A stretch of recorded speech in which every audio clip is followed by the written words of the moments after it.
Bienvenue à toutes et à tous, c'est dans le cadre de votre émission Évaluation et pour aujourd'hui on va évaluer les combats de la femme. Les combats de la femme depuis jusqu'à aujourd'hui et la bouche autorisée pour aujourd'hui pour cette émission. Elle, c'est Christine Kalati, c'est une dame, elle est la présidente de la Ligue de femmes du PA, donc Parti pour l'action, c'est le parti cher au professeur Tréphon Kinké Moulumba, à qui nous disons bonjour et merci d'avoir accepté notre invitation, madame. Bonjour, madame Betty, c'est moi qui vous remercie. Voilà, d'entrée de jeu, vous êtes femme. Il y a le président de la République qui a porté son dévolu sur une femme, première ministre en République démocratique du Congo depuis, ça n'a jamais existé, hein, madame. D'autres bouches disent que ce n'était pas le moment.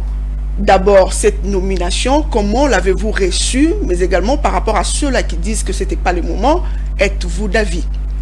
Je salue d'abord cette nomination. Il faut dire que c'est une première depuis que la RDC a accédé à l'indépendance jusqu'à ce jour. On n'a jamais eu une femme à des hautes responsabilités comme celle-là. Donc nous nous inclinons devant ce choix-là. Quant à l'opportunité de cette désignation d'une femme, je me dis que ces débats-là, il est dépassé. Parce qu'il ne s'agit pas de sexe. Permettez-moi si je peux le dire. Il ne s'agit pas de sexe, mais il s'agit de compétences. C'est un bon profil et je crois que c'est l'occasion de voir la pierre qu'elle peut apporter à l'édification de cette nation que nous aimons tous. Est-ce qu'aujourd'hui, madame Christine, on peut dire que la femme est suffisamment armée pour relever les défis? Nous avons le défi qui l'attendent, notamment la lutte contre l'insécurité dans l'est du pays, le soutien à la population touchée par les violences et l'amélioration de la situation socio-économique de Congolais.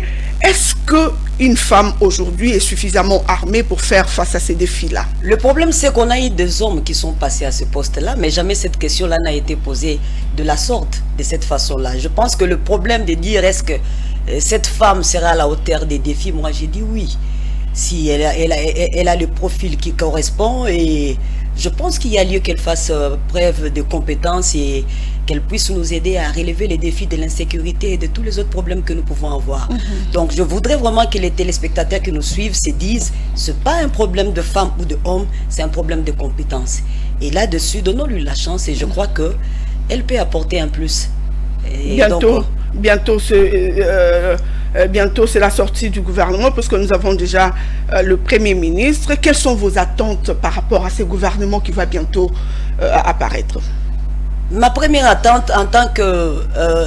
parce que nous avons une femme à la tête du gouvernement, je me dis qu'on doit tenir compte de la parité. Et donc, c'est vrai que c'est la première fois qu'une femme accède à ces hautes responsabilités, mais nous attendons à ce que le gouvernement aussi puisse être beaucoup plus sensible au genre, par la participation des femmes et toutes les autres personnes marginalisées. Donc, je crois fermement que cette fois-ci, elle va apporter une... touche particulièrement féminine pour que nous voyons le nombre de femmes au gouvernement augmenter. C'est à cela que nous nous attendons. C'est là que nous pouvons sentir le changement. C'est vrai, nous avons déjà une femme première ministre, c'est bon, mais on n'a pas encore atteint le niveau d'équité. On n'a pas encore atteint le niveau de parité qui est d'ailleurs constitutionnel. Donc vraiment, nous attendons plus. Nous croyons que le gouvernement, cette fois-ci, fera la différence par rapport à tout ce que nous avons connu jusque-là. Voilà, nous attendons la différence en rapport avec tout le gouvernement passé. En tout cas, cette fois-ci, c'est une dame à la tête de ces gouvernements. Nous espérons que le nombre de femmes vont donc augmenter. Vous êtes la présidente de la Ligue des femmes du Parti pour l'action, ce parti cher au professeur Tréphon Kinké Moulumba. Madame Christine, dites-nous comment se porte justement votre parti qui est le PA. Le parti politique, le parti politique pour l'action, le parti pour l'action, donc le PA, le parti cher au professeur Tréphon Kinké Moulumba, comme vous avez dit, se porte à merveille. Le parti se porte très bien. D'ailleurs, le regroupement dans lequel nous faisons partie, se porte aussi également bien parce qu'il se positionne aujourd'hui en 3e place par rapport à son poids politique. Donc nous pouvons dire que ça va. Vous pouvez dire que ça va, le PA également se porte à merveille, comme vous venez de le dire, au milieu d'une multiplicité de partis qu'il y a aujourd'hui en République démocratique du Congo. Madame, dites-nous, quelle est la particularité du PA? La particularité du PA, c'est que nous avons à la tête un homme. Un homme pas comme les autres. Bon, certains l'appellent le prophète politique parce que c'est un homme dont les analyses se projettent dans l'avenir. Et en tout cas, la plupart de ces analyses arrivent à se concrétiser. Donc c'est un homme qui a une vision de loin. Et c'est une valeur ajoutée, un plus pour nous au PA, parce que la plupart de nos analyses arrivent toujours à se confirmer. Et donc c'est un homme dont le profil n'est plus à mettre en doute, dont les compétences ne sont plus à mettre en doute, et qui s'est fait entourer aussi de personnes compétentes. Et donc le PA a beaucoup apporté à la nation congolaise, et donc ce n'est pas encore fini. Ce n'est pas encore fini. Un homme dont les analyses arrivent toujours à se concrétiser. Est-ce que ces analyses qui se concrétisent apportent également des résultats où le PA bénéficie également de résultats de ces analyses-là? Nous sommes alliés, si je peux m'exprimer ainsi, je dirais au pouvoir en place. Nous sommes en train de nous soutenir par rapport à la vision. Nous partageons une même vision. Nous sommes en train de nous soutenir et le PA apporte sa pierre par rapport à cela. Et donc s'il y a résultat, je crois qu'il faut les évaluer par rapport à l'amélioration des conditions de vie de nos populations. Est-ce qu'aujourd'hui on peut encore parler de l'amélioration des conditions de vie de la population au vu de ce que la population vit aujourd'hui? Bon, je dirais qu'il y a déjà beaucoup de choses qui ont été faites. Certes, avec l'insécurité que nous avons à l'est du pays, on n'arrive pas à les ressentir. Mais je crois qu'avec ce deuxième mandat et avec toutes les batteries qui vont être mises en marche, je crois qu'il y a lieu que nous puissions espérer mieux par rapport à ce deuxième mandat.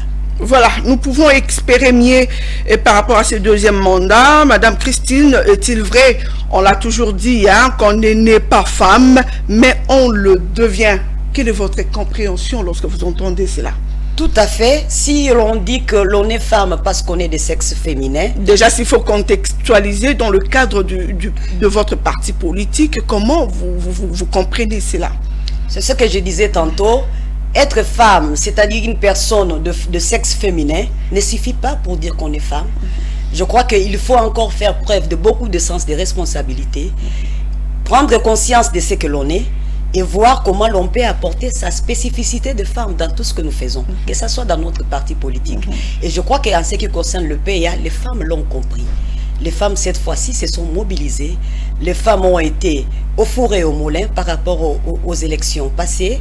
Et même si nous n'avons pas eu une femme élue, cependant, la lutte continue. La lutte continue. Déjà, vous savez, inciter les femmes à postuler, c'est une chose. Mais les voir postuler, c'en est une autre. Et au pays, on en a compté. Des femmes qui étaient prêtes, des femmes qui se sont alignées sur la ligne de front. Donc déjà à ce niveau-là, les femmes ont pris conscience, les femmes se sont engagées. Vous pensez que prochainement il y aura plus de femmes qui vont postuler dans le cadre du parti? Il y en aura plus, il y en aura plus. Et cette fois-là, je crois que nous aurons des femmes qui vont réellement briguer des sièges et qui vont les assumer convenablement. Vous n'avez pas eu de députés femmes ou hommes dans le PA, Madame Christine. Qu'est-ce qui justifie cela? Est-ce que le travail de la femme n'a pas été bien mené pour qu'il y ait de résultats? Dites-nous un peu, qu'est-ce qui s'est passé? Je crois que le problème de la participation politique de la femme, il faut le voir en général. Il ne faut pas les circonscrire seulement au niveau du Parti pour l'Action, il faut le voir en général. Et à ce titre-là, il y a lieu de l'analyser à deux niveaux. Il y a d'abord le niveau, la responsabilité des pouvoirs publics par rapport à la participation politique de la femme, et puis il y a la responsabilité personnelle de la femme. Donc en ce qui concerne la responsabilité des pouvoirs publics, je crois qu'à la fin de chaque cycle électoral, il y a ce qu'on appelle les réformes. Et cette fois-ci, il faut vraiment qu'on fasse des réformes de façon à favoriser la participation politique de la femme. Parce qu'avec ce qui s'est passé, ce n'est pas un secret. Pourquoi on doit favoriser celui qui veut l'égalité? Est-ce qu'on doit le favoriser On doit les favoriser parce que c'est ça aussi l'équité. La femme accuse un retard dans tous les domaines de la vie.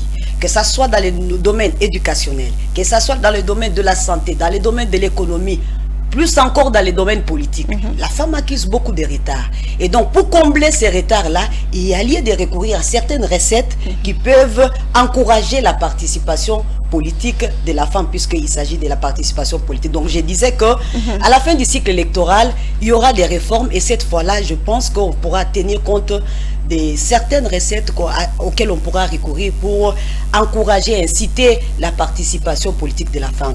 Par exemple, les rejet carrément des listes non paritaires. Parce que ça aussi, c'est un élément. Certes, il y a eu quand même une certaine avancée dans la mesure où les listes qui étaient paritaires ont été exonérées. Ça, c'est une bonne chose. Mais il faut encore aller plus loin pour carrément exiger que si les listes, toutes les listes alors, ne sont pas paritaires, en ce moment-là, la liste soit rejetée. Je crois que ce niveau-là, c'est là où nous devons aller pour encourager plus la participation politique de la femme. Ça, c'est une chose par rapport aux élections. Mais revenons maintenant par rapport au poste de nomination.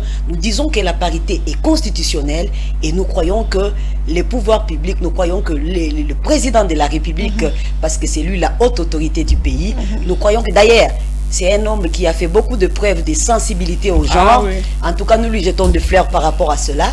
Et nous croyons qu'il va continuer cette lutte-là, ce combat-là, pour une participation beaucoup plus visible de la femme dans les instances de prise de décision. Voilà, on va parler également de ces thèmes de l'année. Ces thèmes, investir en faveur de femmes et puis accélérer le rythme, n'est-ce pas, du favoritisme, Madame Christine, pour cette femme qui veut justement de l'égalité. Je l'ai dit tout à l'heure, il faut seulement être de mauvaise foi pour ne pas reconnaître que la femme accuse beaucoup de retards.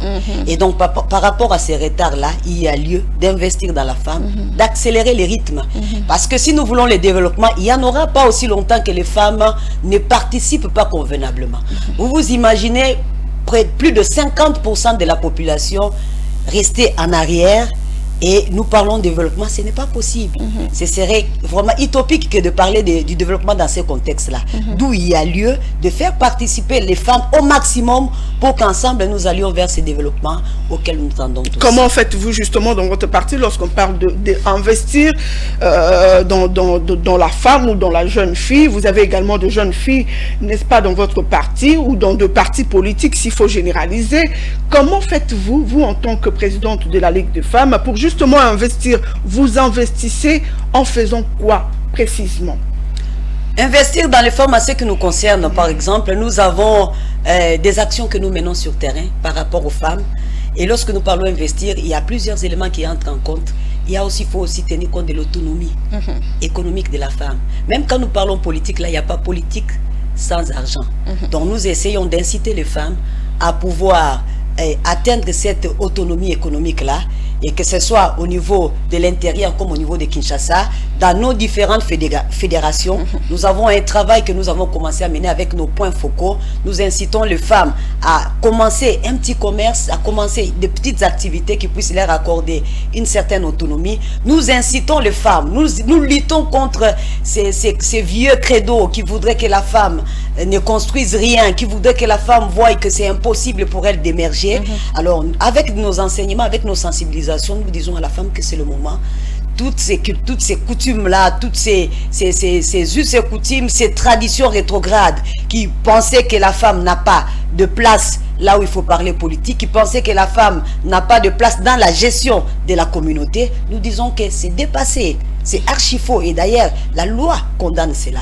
Voilà pourquoi, partout où nous allons, que ce soit à Kisenso, que ce soit à Kimbanseke, que ce soit à Angaliema, nous incitons les femmes, nous encourageons les jeunes filles à aimer les études, nous encourageons les jeunes filles à oser, nous encourageons les initiatives et aussi l'autonomisation économique de la femme. Si aujourd'hui on vous demandait d'évaluer justement ce que vous avez fait déjà comme travail dans la femme et jeune fille au sein de votre parti ou même pas au sein de votre parti, comment pouvez-vous évaluer cela? Est-ce qu'il y a quand même de résultats positifs par rapport à ce travail que vous faites aujourd'hui? D'abord, je dirais qu'en ce qui nous concerne au PA, les élections passées en sont une preuve, parce que le nombre de femmes qui ont postulé, qui se sont alignées, avait vraiment sensiblement augmenté.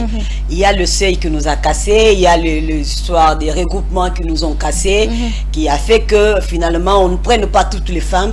Au moins il y avait en tout cas une certaine ébullition au sein de notre parti politique par rapport à l'engagement politique de la femme, et ça je pense que ce n'est plus à prouver, donc c'est un fait. Voilà, c'est un fait, madame. Malgré les avancées, les femmes sont toujours largement sous-représentées dans le gouvernement du monde. Il faut parler du monde en tout cas.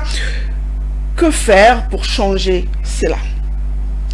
Que faire pour changer la donne? C'est ce que je disais tout à l'heure, il faut y aller à des niveaux. Il y a la responsabilité des pouvoirs publics, il y a aussi un travail que la femme doit faire sur elle-même. Et donc par rapport à ce que la femme doit faire sur elle-même, vous savez, le monde d'aujourd'hui c'est un monde de concurrence, c'est un monde de vitesse, c'est un monde de communication. La femme doit se faire vendre, la femme doit se faire connaître, la femme doit renforcer ses capacités pour se rendre compétitive, parce qu'il n'y a pas de cadeaux en politique. Donc la femme doit vraiment se rendre compétitive, se former, s'informer davantage, et aussi il faut qu'on encourage aussi une certaine solidarité parmi les femmes. Et moi quand il s'agit... Ce qui n'est pas facile, hein, la femme... Ce qui n'est pas facile évidemment, mais lorsqu'on arrive sur la question de la femme, moi j'aime toujours dire à toutes les femmes, peu importe les tendances, là il s'agit d'une cause commune, parce que ça concerne la femme, sans distinction de couleurs politiques. Donc sur cette question-là, les femmes doivent être solidaires, parce que ce que nous voulons, c'est la représentation de la femme, et peu importe d'où vient cette femme-là, nous devons en tout cas nous soutenir pour qu'il y ait plus de femmes dans les instances. D'ailleurs, j'ai vu dans votre regroupement politique qui est le AAAP, il y a d'ailleurs une femme qui est candidate aux élections du gouverneur au niveau de la ville de Kinshasa. Et quel est le message que vous pouvez lancer justement à toutes ces femmes d'autres partis politiques, pour cette femme qui a quand même osé parmi tant d'autres? Oui, il s'agit de Madame Mami Moujani, et je crois que elle est allée en tant qu'indépendante, néanmoins elle a le soutien, elle a le soutien de toutes les femmes, en tout cas de notre regroupement, et puisque nous avons un collectif de réflexion où nous nous retrouvons pour réfléchir, voir comment nous pouvons soutenir les femmes, nous pouvons encourager les femmes à aller de l'avant. Déjà là-dessus nous nous réunissons et nous encourageons, nous la soutenons, en tout cas bon vent à elle. Mais ça va se passer comment, puisque au niveau des élections, ça ne sera pas vous qui allez les voter? Déjà votre soutien moral, est-ce que ça suffit justement pour que cette femme soit votée, connaissant justement les méandres qui entourent les élections en République démocratique du Congo? Évidemment, là nous faisons appel au sens élevé du patriotisme des députés provinciaux. Je crois qu'il est le moment que nous puissions privilégier la qualité. C'est le moment que nous puissions privilégier l'objectivité. Et je crois que les députés provinciaux qui nous suivent vont faire preuve de beaucoup plus de patriotisme et faire le bon choix.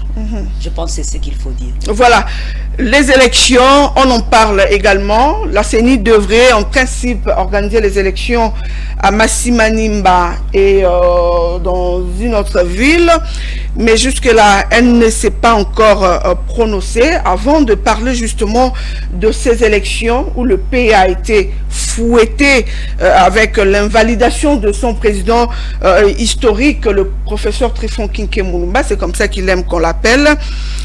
Vous le savez, la RDC venait donc d'organiser les élections il n'y a pas longtemps. Vos impressions d'abord en rapport avec ces élections-là, avant qu'on prenne la question de Massimanimba?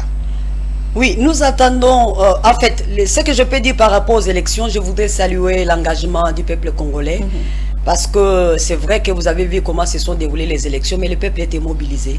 Le peuple a répondu au rendez-vous pour voter ses dirigeants, et ça c'est quelque chose à encourager. Certes, il y a beaucoup de choses à améliorer, il y a beaucoup de choses à retoucher, et je crois que lorsqu'on parlera, il sera question de parler des réformes, on va revoir tout ça. En ce qui concerne au niveau du parti politique pour l'action, bon, je dirais que nous attendons les élections de Massimanimba, mais lorsque vous avez parlé de fouetter, je voudrais dire qu'on fouette celui qui a péché, celui qui a commis une erreur, qui a commis une faute.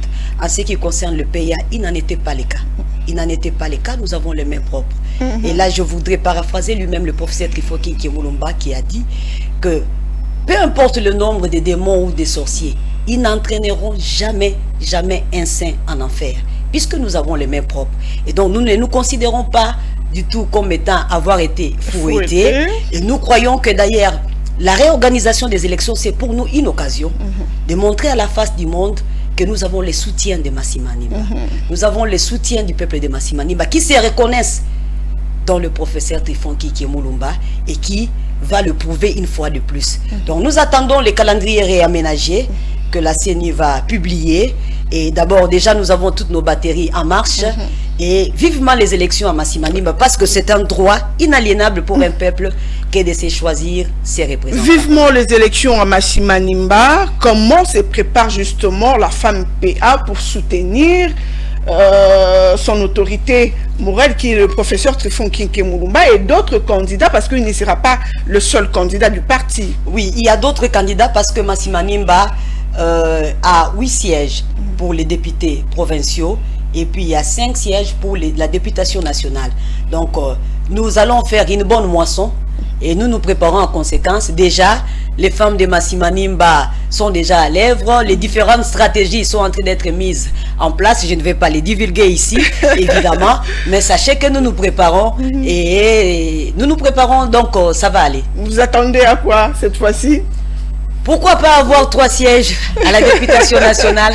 Pourquoi pas avoir 4 ou 5 sièges même à la députation provinciale? En fait, lorsqu'on est un parti politique, on va pour la conquête du pouvoir. Donc nous y allons pas pour faire les cadeaux aux autres.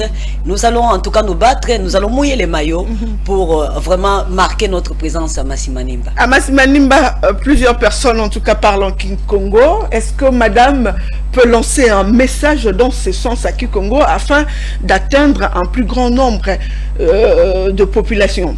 Nabampangi nyonso ya Massi Manimba ke na kulanda beto. C'est vrai, na élection kuluta ka benu nyonso kusutena ka mingi professeur Trifon Kinké Moulumba ben pesa yani ba voix ya mingi yo ina kusalande bantu ankaka ku wantima mpasi boso sa kutula ba les quelques bâtons dans les roues sambu ba élection bet connaître ba sorry ya bet me kutala na yo. Mais yo me manave donc tangu me kuka sana betu kutele madiaka betu vutuka na élection betu ça la différence betu songa bonde mbalaina kulutaka betu votaka professeur Trifon Kinké Moulumba mbalaina kulutaka betu votaka ba candidat ya parti pour l'action et tout ya impi betu ke luti sadiaka donc betu ke songa nde betu ke na nima ya professeur Trifon Kinké Moulumba betu ke pesa ya ni maboko sangwa vanda représentant na beto na niveau ya Assemblée nationale sambu bayina nkaka mpi ba candidat nkaka mpi ya peya bonanguna bendele mpila muletuba drapeau ya Massi Manimba pe ba intérêt ya bana nyonso ya Massi Manimba. Voilà, c'était le message de la présidente de la Ligue de femmes PA, parti cher au professeur Trifon Kinké Moulumba, à tout le Massi Manimbien, je ne sais pas si on les appelle comme ça, voilà, par rapport aux élections qui vont bientôt là intervenir au sein de Massi Manimba. Mais lorsque la CENI ne se prononce pas jusqu'ici, alors que la campagne devait débuter depuis le 28 jusqu'à aujourd'hui, la CENI ne se prononce pas. Ça vous dérange un tout petit peu ou quelle est votre morale ou quelle est même la morale de monsieur Trifon Kinké Moulumba qui nous suit en ce net moment? Bon, je dirais que nous attendons évidemment que la CENI se prononce. Il y a déjà un calendrier par rapport aux élections des gouverneurs qui a été publié. Et par rapport à ces calendriers-là, les élections de gouverneurs et sénateurs à Massi Manimba, en fait dans la province de Kwilu, va attendre les élections à Massi Manimba, ça c'est une chose, mais nous voulons voir l'effectivité par la publication d'un calendrier électoral réaménagé. Ça c'est l'effectivité auquel nous nous attendons. Bon, on a parlé de problèmes d'ordre organisationnel, logistique et financier. La CENI a besoin de moyens et nous croyons que le gouvernement ne ménagera aucun effort pour aider la CENI à organiser ces élections-là parce que c'est un droit constitutionnel pour le peuple de Massi Manimba de se choisir ses représentants. Quel est le tas du professeur Trifon Kinkemoulman, c'est nettement? Le moral est très bon, le moral est haut, il est serein et nous attendons les élections. Voilà, nous attendons les élections. Madame Christine, si aujourd'hui on peut se tenir debout pour organiser cette émission, les femmes de l'Est ne le peuvent pas parce que tout simplement, il y a de massacres par-ci par-là, il y a de balles qui créputent de partout. Un message de la femme PA lancé à cette femme qui voudrait également peut-être organiser également de manifestations comme vous le faites ici, prendre part pourquoi pas ou s'inscrire pour faire partir du PA, mais elles ne savent pas comment le faire. Quel est le message que vous pouvez apporter à cette femme qui vit justement toute cette situation? Un message à l'intention de nos sœurs, de nos mères, de nos filles, de toute la population congolaise habitant la partie est de notre pays. Nous sommes un, il s'agit du Congo, et cette blessure-là de notre terre à l'est, c'est la blessure de tous les Congolais. Nous portons cette douleur-là, nous la partageons, nous la ressentons également. Donc, je dirais, tenez bon, nous sommes ensemble et quelle que soit la longueur de la nuit, le jour finit par apparaître. Et je crois que la RDC, c'est un pays béni, c'est un pays de Dieu. Et le Seigneur est avec nous, il va mettre en échec tous les plans et projets de l'ennemi. Donc j'encourage toutes ces femmes-là à ne pas baisser les bras. J'encourage toutes ces femmes-là à continuer à lever les tons. J'encourage toutes ces femmes-là à tenir ferme par rapport à la défense et à dénoncer surtout toutes les personnes qui peuvent être en train de chercher à déranger, à déstabiliser cette partie de notre pays. Et donc voilà, on est ensemble. Et je crois que ça va aller. Jusque-là, apparemment, les femmes du PA n'ont pas encore soutenu cette femme d'une manière ou d'une autre, ou vous le faites de votre manière? Si jusque-là, on le fait de notre manière, mais je crois que on peut toujours aussi, on s'est toujours associé à toutes les actions, les différentes actions qui sont menées, que ce soit au niveau du ministère, du genre, en tout cas toutes les actions qui sont organisées, nous nous associons, mais cela n'empêche que nous puissions aussi réfléchir comment agir en tant que femme du PA. Ce n'est pas mal, ce serait toujours quelque chose de bien. La cohabitation entre femmes du regroupement, comment ça se passe? Parce qu'on dit la femme à Tongarambo raté. Lorsque vous êtes réunis, comment ça se passe avec d'autres femmes du regroupement? Bon, je ne voudrais pas ici parler au nom du regroupement parce que je ne suis pas porte-parole, mais ce que je peux dire déjà, nous avons eu quelques rencontres en informel entre les femmes de certains partis politiques du regroupement où nous nous sommes dit, bon, on va se mettre à réfléchir. Et ça, c'était sous la direction, la houlette de Mamie Moujani qui a pris une initiative personnelle juste pour nous amener à réfléchir. Et on est en train de réfléchir, mais je crois que les autres structures aussi du parti et du regroupement qui ont la charge, la question de la femme, vont aussi se saisir de cette balle au bon pour que les choses puissent aller de l'avant. Par rapport au combat de la femme, Madame Christine, quel est le message que vous pouvez laisser à cette femme qui vous suit, qui voudrait bien écouter justement la présidente de la Ligue de femmes parler? Quel serait le message que vous pouvez lancer à cette femme congolaise qui vous suit? À la femme congolaise, j'ai dit, tenons bon, nous avons déjà une femme Premier ministre, c'est bon, pour dire simplement que c'est possible. Et comme on a toujours dit qu'on peut tout vous ravir, on peut tout vous confisquer, mais il y a quelque chose qu'on ne prendra jamais, c'est le droit de rêver. Donc il est possible de rêver en République démocratique du Congo, de pouvoir se faire valoir en tant que femme, parce que nous avons en notre faveur les instruments juridiques qui nous encouragent, qui nous favorisent, et nous avons déjà aussi une volonté politique qui s'est fait voir, et je crois qu'il y a lieu de rêver et de voir ces rêves-là devenir une réalité. En tout cas, j'encourage toutes les femmes, toutes les jeunes filles, toutes les mamans, ne vous découragez pas, ne vous lassez pas, sachez que la lutte continue et un jour, nous verrons, parce que ce que nous faisons là, ce n'est pas seulement pour nous aujourd'hui, nous le faisons aussi pour nos filles, nous le faisons aussi pour celles qui viendront après.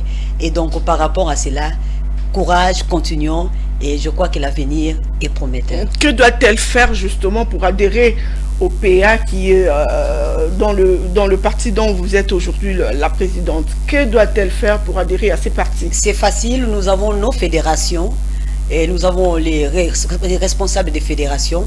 Donc c'est question de les contacter. On peut déjà acheter sa carte, signer sa fiche d'adhésion, ça c'est déjà un élément.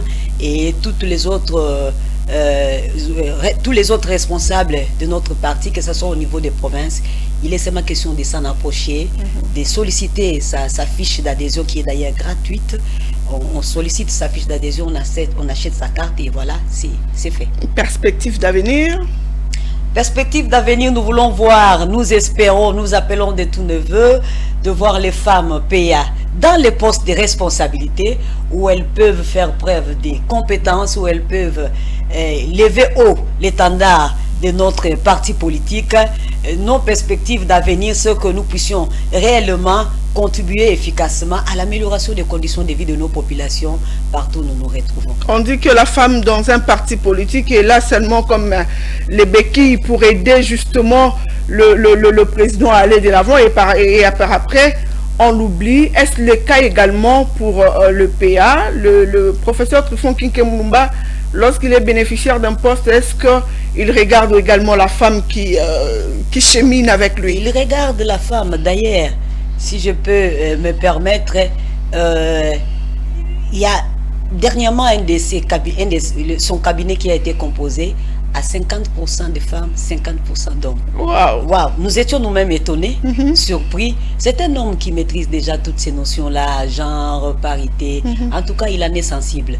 Et dans toutes les instances du parti, en tout cas, en commençant par le conseil politique national et en passant par le Sénat, les femmes sont valablement représentées. Voilà, les femmes sont valablement représentées. Elle, c'est Christine Kalati, la présidente de la Ligue de femmes du PA. Il est également avocate. Vous avez donc senti dans son parler une femme, elle n'est pas parmi ces femmes qui fuient les micros. En tout cas, madame, merci d'avoir répondu à notre invitation. C'est moi qui vous remercie, madame Betty. Je crois que ça ne sera pas la dernière fois. Non, non, pas la dernière fois en tout cas. Merci.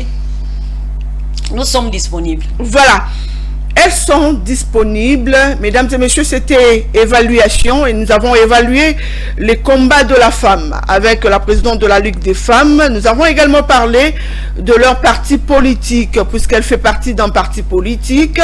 Elle est la présidente de la Ligue des femmes. Merci à vous de nous avoir suivis. Le rendez-vous est pris avec un autre invité certainement pour la semaine prochaine. Dans l'entretemps, prenez bien soin de vous. Au revoir.